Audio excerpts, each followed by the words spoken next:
வீடியோக்குள்ள போறதுக்கு முன்னாடி சேனலை சப்ஸ்கிரைப் பண்ணுங்க. மறக்காம பக்கத்துல இருக்கிற பெல் பட்டனை பிரஸ் பண்ணுங்க. வெல்கம் டு செல்வ பிரியாஸ் கிச்சன். ஆட்டுக்கால் பாயா எப்படி செய்யறதுன்னு பார்க்கலாம். நான் 3 ஆட்டுக்கால் எடுத்திருக்கேன். 3 ஆட்டுக்கால் எடுத்து இந்த மாதிரி சின்ன சின்னதா கட் பண்ணி வச்சிருக்கேன். ஃபர்ஸ்ட் நல்லா இதை வாஷ் பண்ணிடுங்க தண்ணியில வாஷ் பண்ணிட்டு கொஞ்சம் தண்ணி பிடிச்சி வச்சுக்கோங்க. இது கூட கொஞ்சமா நான் உப்பு போட்டுக்கிறேன். ஸ்டவ் பற்ற வச்சுட்டு கேஸ் மேல இந்த குண்டா வச்சிடுங்க. ஒரு 10 நிமிஷம் நல்லா கொதிக்கட்டும். கொதிச்சதுக்கு அப்புறமா நம்ம ஸ்டவ் ஆஃப் பண்ணிடலாம். நான் தண்ணியில போட்டு கொதிக்க வச்ச ஆட்டுக்கால் வந்து நல்லா 10 நிமிஷம் கொதிச்சிருச்சு. இப்போ நான் வந்து ஸ்டவ் ஆஃப் பண்ணிடுறேன். இப்போ இந்த தண்ணி நம்ம கீழே ஊற்றிட்டு பச்சை தண்ணி இது கூட ஆட் பண்ணிட்டு நல்லா இதுக்குள்ள இருக்கிற பாருங்க, இதுக்குள்ள கருப்பா இருக்கு இல்லையா, ஆட்டுக்கால சுற்றுப்பாங்க இல்லையா, அந்த கருப்பெல்லாம் நல்லா போற அளவுக்கு நம்ம சுரண்டி எடுத்துடலாம். நான் சுடு தண்ணியை கீழே ஊற்றிட்டு இதுல பச்சை தண்ணி எடுத்துக்கிட்டேன். ஏன்னா நம்ம இதை நல்லா க்ளீன் பண்ண போறோம். இப்போ அதனால சூடா இருந்தால் க்ளீன் பண்ண முடியாது. நான் பச்சை தண்ணி ஊற்றி எடுத்துக்கிட்டேன். பாருங்க, இதில் இருக்கிற இதுவெல்லாம் நல்லா எடுத்துடணும். நம்ம நல்லா சுரண்டி கையிலே எடுத்தால் கூட வந்துடும். நல்லா இந்த மாதிரி கத்தியில் லைட்டாக வச்சு சுரண்டாலே போதும். அதில் இருக்கிற இதுவெல்லாம் ஃபுல்லாக வந்துடும். இதே போல் கத்தியை வச்சு ஃபுல்லாக நல்லா நீட்டாக க்ளீன் பண்ணிடுங்க எல்லா காலையுமே. இதே போல் நான் இருக்கிற எல்லா காலையும் நான் க்ளீன் பண்ணிக்கிறேன். நான் நல்லா க்ளீன் பண்ணி வாஷ் பண்ணி எடுத்துக்கிட்டேன். தண்ணியெல்லாம் நல்லா இழுத்து வச்சுட்டு நல்லா எடுத்துட்டேன். இப்போ நம்ம ஆட்டுக்கால் பாயா செய்யலாம்.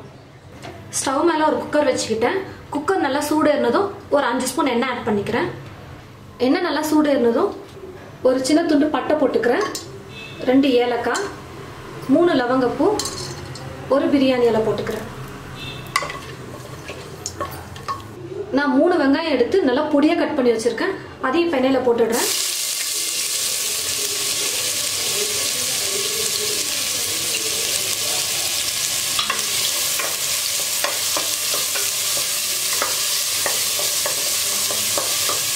ரெண்டு பச்சை மிளகாய் எடுத்திருக்கேன். பச்சை மிளகாவை இந்த மாதிரி கட் பண்ணி வச்சுருக்கேன். இப்போ இதையும் எண்ணெயில் போட்டு நல்லா வதக்கிக்கலாம்.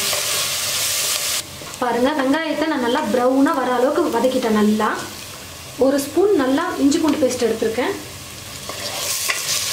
இஞ்சி பூண்டு பேஸ்ட் போட்டு 1 நிமிஷம் நல்லா கலக்கி விட்டால் போதும்.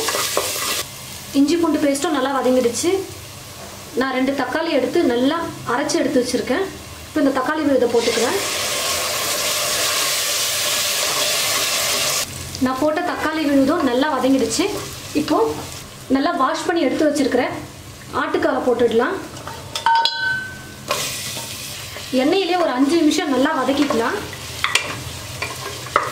5 மினிட்ஸ் நல்லா குக் ஆகிடுச்சு எண்ணெயிலே ஆட்டுக்கால். ஒரு 3/4 ஸ்பூன் வெறும் மிளகாய் பொடி ஆட் பண்ணிடுறேன்.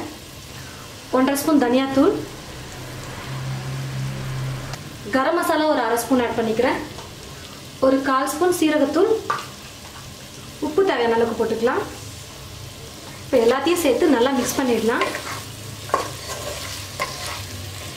ஸ்டவ்வை கம்மியில் வச்சுட்டு ஒரு 2 நிமிஷம் நல்லா அப்படி ஃப்ரை பண்ணுங்க. நல்லா 2 நிமிஷம் எண்ணெயிலே நான் வதக்கிட்டேன். இப்போ தண்ணி ஊற்றிக்கலாம். தண்ணி ஊற்றிட்டு நல்லா மிக்ஸ் பண்ணி விட்டுருங்க எல்லாத்தையும். இப்போ குக்கர் மூடி போட்டு மூடிடலாம். ஆட்டுக்கால் வேகிறதுக்கு ரொம்ப லேட் ஆகும். அதனால ஒரு 10லேருந்து 12 விசில் விட்டுக்கோங்க. 10 விசில் வந்து ஸ்டவ் நான் ஆஃப் பண்ணிட்டேன்.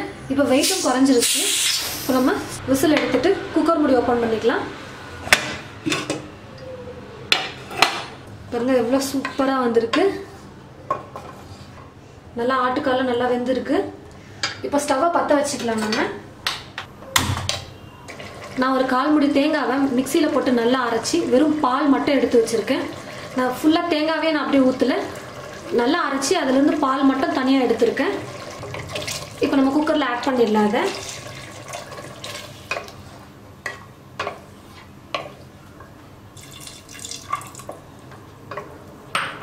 தேங்காய் பால் ஆட் பண்ணதுக்கப்புறம் ஒரு 5 நிமிஷம் நல்லா கொதிச்சா போதும்.